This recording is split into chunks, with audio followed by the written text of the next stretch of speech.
Uncoding Enzyme Inhibition today. Okay, so sometimes enzyme जो है enzyme का action reduce हो जाता है. Inhibition is done by inhibitor and inhibitor is a substance या कोई भी ऐसी चीज जो enzyme की एक्टिविटी को कम करे, रेजिस्ट करे. समटाइम्स ऐसा होता है कि एंजाइम खुद काम नहीं करता, उसके स्ट्रक्चर में कोई डिफेक्ट आ जाता है, या समटाइम्स ऐसा होता है कि हमारी जो बॉडी है वो नहीं चाहती कि एंजाइम और काम करे, लाइक और प्रोडक्ट एंजाइम की वजह से बने, तो इसलिए हमें एंजाइम को इनहिबिट करना पड़ता है, रोकना पड़ता है कि भाई आगे तुम काम मत करो. तो इस प्रोसेस को हम कहते हैं एंजाइम इनहिबिशन. अब एंजाइम की इनहिबिशन 3 मेजर टाइप से एंजाइम की inhibition: competitive, non competitive and uncompetitive inhibition. Now competitive inhibition.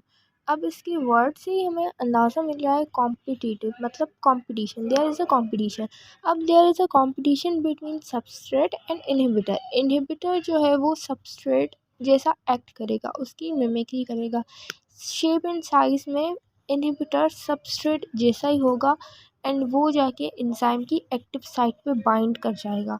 अब इसकी जो क्लासिकल एग्जाम्पल है ना वो है पेनिसिलिन. पेनिसिलिन हमारे पास फर्स्ट एंटीबायोटिक है. एंटीबायोटिक पेनिसिलिन कॉम्पिटिटिव इनहिबिटर की तरह एक्ट करती है. कैसे एक्ट करती है? वो जाके एंजाइम की एक्टिव साइट पे बाइंड हो जाती है. अब वो एंजाइम इम्पोर्टेंट होता है बैक्टीरिया की सेल वॉल को कंस्ट्रक्ट करने में, लेकिन पेनिसिलिन जाके उस पर बाइंड हो जाती है और एंजाइम को ब्लॉक कर देती है, जिसकी वजह से सेल वॉल बैक्टीरिया की सही से कंस्ट्रक्ट नहीं हो पाती, क्योंकि एंजाइम इतना इफ़ेक्टिव नहीं होता. और बैक्टीरिया को लिव करने के लिए, सर्वाइव करने के लिए सेल वॉल बहुत इम्पॉर्टेंट है उसके लिए. और ये हमारे पास जो इनहिबिशन है वो इरिवर्सिबल होती है. अगर ये रिवर्सिबल होती है, रिवर्सिबल मतलब कि चेंजेस करने के बाद वो वापस अपनी इनिशियल स्टेट पे आ जाए, तो ऐसा पेनिसिलिन की कॉम्पिटिटिव इनहिबिशन में नहीं होता. अगर ये रिवर्सिबल होती तो ये वापस पहले जैसी हो जाती है. अगर हम सबस्ट्रेट की कंसंट्रेशन बढ़ा देंगे ताकि सबस्ट्रेट की कंसंट्रेशन बढ़ जाएगी और जो है वो इनहिबिटर्स को हटा देंगे और अपनी एक्टिव साइट पे जाके बाइंड करेंगे. और जो कॉम्पिटिटिव इनहिबिशन है वो लॉक एंड की मॉडल को सपोर्ट करती है. वी ऑल नो कि लॉक एंड की मॉडल ऐसा होता है जिसमें एंजाइम एक्ट करता है एज अ लॉक एंड हमारे पास सबस्ट्रेट एक्ट करता है एज अ की. अब यहाँ पे हमारे पास थोड़ा सा कंट्रोवर्शियल है, बिकॉज एसटीबी स्टेट्स की एंजाइम एक्ट करता है as a lock in substrate as a key, but जो फेडरल की टेक्स्ट बुक है वो स्टेट करती है कि एंजाइम एज अ की एक्ट करता है एंड जो सबस्ट्रेट है वो हमारे पास एज अ लॉक एक्ट करता है. बट मैं यहाँ पे एसटीबी को फॉलो कर रही हूँ एंड स्टूडेंट्स जो है वो भी मेरे पास जो भी लिस्ट हुए हुए हैं वो भी एसटीबी को फॉलो करते हैं. सो एसटीबी स्टेट्स के enzyme lock and substrate key है. Then we are having non competitive inhibition. Non competitive inhibition में मतलब नॉन कॉम्पिटिटिव कंपटीशन नहीं है. जो इनहिबिटर्स हैं वो एक्टिव साइट को छोड़ के बाकी किसी भी साइट पर जाके बाइंड हो जाते हैं और उस किसी भी साइट को हम एलोस्टेरिक साइट कहते हैं. एलोस मीन्स अवे. अब जो नॉन कॉम्पिटिटिव इनहिबिटर्स हैं वो एलोस्टेरिक साइट पे बाइंड हो रहे हैं, तो एंजाइम की शेप पहले जैसे नहीं रहेगी.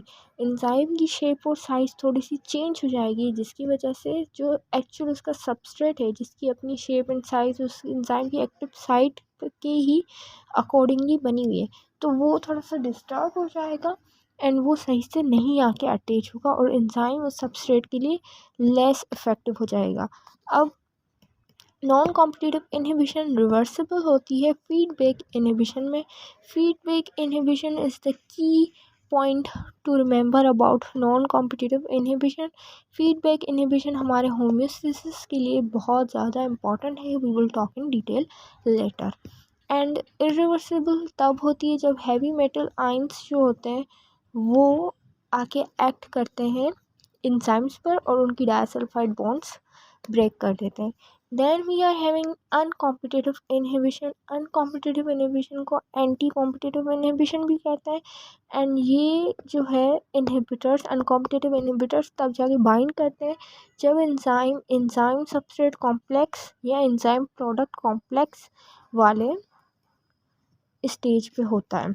ये इनहिबिशन तब होती है मेनली जब एक से ज़्यादा सबस्ट्रेट या एक से ज़्यादा प्रोडक्ट्स हों. अब इम्पोर्टेंस क्या है एंजाइम इनहिबिशन की।